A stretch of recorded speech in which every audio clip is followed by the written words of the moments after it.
there, buttercups. Your resident T-Bell here. Welcome to Hark, 'tis the T-Bill. Let's dive in for that tea today, huh? Hola, amigos, and welcome back. Today, we're diving deep into Cinco de Mayo, a day full of color, music, history, and yes, tacos and margaritas. But did you know it's more than just a party? Let's uncover the story this week behind the celebration. Now, what is Cinco de Mayo? And so, if we're speaking historically, in the 1860s, Mexico was in financial turmoil, and they had defaulted on loans from several European countries. So, France, under Napoleon III, sought to take advantage of this and establish a monarchy in Mexico, and they sent troops to occupy the country. Now, this led to the Battle of Puebla.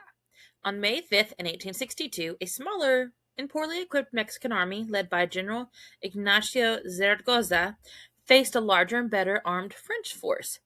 Against all odds, the Mexican troops won a significant victory at Puebla, boosting morale and national pride. Now, why is this significant? Well, Cinco de Mayo is often mistaken for Mexico's Independence Day, which is actually September 16th, 1810. But this Cinco de Mayo is actually a celebration of resistance and resilience. The day became particularly meaningful in the U.S., where Mexican-American communities celebrate heritage, culture, and pride. So, Cinco de Mayo isn't about Mexican independence. It's about celebrating a courageous victory against foreign invasion, right? Absolutely. Now, Cinco de Mayo has taken on very different meanings and celebrations on either side of the border. So, we're going to go through a clear breakdown of how it's celebrated, right?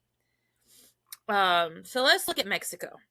Now, in Mexico, mostly it is celebrated in Puebla with reenactments. Okay, so their traditional foods include mole poblanos and fresh tamales. All right, but of course in the U.S., we take it up a notch. Of course we have to, because it's grown into a celebration of Mexican-American culture. So people in the U.S. enjoy festivals, music, dancing, and of course, tacos and tequila. Now, there are some things that you could get in the mood for Cinco de Mayo, such as playing mariachi or ranchera songs, okay?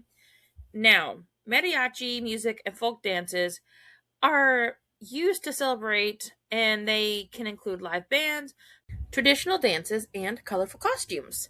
Now, the festivals and parades that we often see, they can include giant floats, marching bands, street performers, and fireworks. Now, we mentioned tacos, but there's so much more to Cinco de Mayo than just tacos and tequila. So, they can include, additionally, enchiladas, guacamole, churros, and aguas frescas. Okay? And additionally, if you're looking for decorations, you're going to find your piñatas, vibrant decorations all over the town, and papel picado. Now, of course, did you think you were going to get away with not getting some Cinco de Mayo fun facts? Well, let's get into it. On to the fun facts. All right, so this is the thing. The French army was considered one of the strongest in the world at the time. So Mexico's victory was actually a huge, major morale boost. Okay. In the U.S., Cinco de Mayo became a symbol of Chicano pride in the 1960s. Popular foods now include guacamole, enchiladas, churros, and of course, margaritas. We have to remember it's not Mexican Independence Day. Mexico's Independence Day is September 16th, 1810. It's about, well, it came from the Battle of Puebla, which is when the Mexican forces led by General Ignacio Zaragoza defeated a much larger French army on May 5th, 1862, hence Cinco de Mayo. All right. Festive celebrations in the U.S. So Cinco de Mayo is really huge in cities like Los Angeles, Chicago, and Houston, and that's when they have parades, parties, and food festivals. But I'm pretty sure they're large in most cities, if we're being fair. So we know that margaritas are a huge thing, but cerveza is often another dominant drink of the celebration, right? Remember we talked about the mariachi bands and the folkloric dances. Well, those are iconic parts of this festival. Um, so in Mexico, it's actually mostly celebrated in Puebla, because the holiday isn't nationwide, right? So Puebla is going to hold the largest events. We have to remember that beneath the tacos, the margaritas, the cervezas, and all the festivals, that this was a symbol of resistance. This victory was symbolic. It was not strategic. It didn't end the French invasion, but it did give them a huge morale boost, right? Now, what happened with General Zaragoza after this? Well, he became a national hero. There are streets in Puebla that are named after him. Okay. Now, if you're looking at it educationally, some schools in the U.S. use Cinco de Mayo to teach about Mexican history, not just the parties. But depending on the grade you're in or teaching, you may find that the parties help them absorb the Mexican history lesson, right? Now, the French army was really very strong. But this victory for Mexico was truly a representation of a David versus Goliath moment, right? So that is one thing we have to remember, that it's reflective in other ways, right? Now, if you're going to go out for Cinco de Mayo, you should try Mexican chocolate drinks or a mole sauce demos, which I'm sure is good, okay? Now, some towns include even equestrian shows, including horse parade and Mexican rodeo events.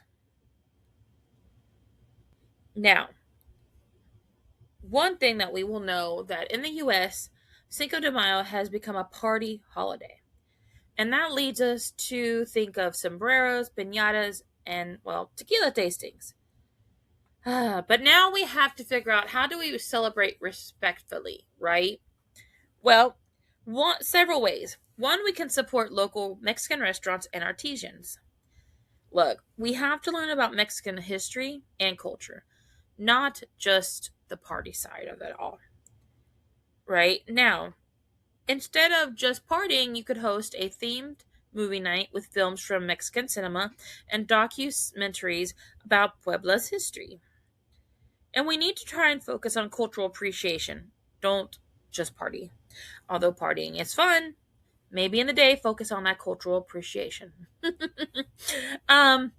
You should also highlight history and heritage alongside the fun activities. So, like, if you are in school or teaching a certain grade, etc., you can highlight those with fun activities. You should try to include authentic music, food, and arts. And if you are one who frequents the community, encourage community participation, such as schools, museums, and local groups. Now, I know that this rabbit hole wasn't nearly as intricate as some of the ones we've gone down before, but at the end of the day, the only really way now to do more is to just dive deep into the actual battle that Cinco de Mayo comes from. So, if anybody wants that, maybe we can do it next Cinco de Mayo. Let me know what you think. But on this Cinco de Mayo, remember that it's more than tacos and tequila. It's a day to honor courage, heritage, and culture. Celebrate responsibly, dance, eat well, and share the story with friends. Thank you for tuning in this week. Don't forget to subscribe, leave a review, and share your favorite Cinco de Mayo memories with us. Until next week, buttercups.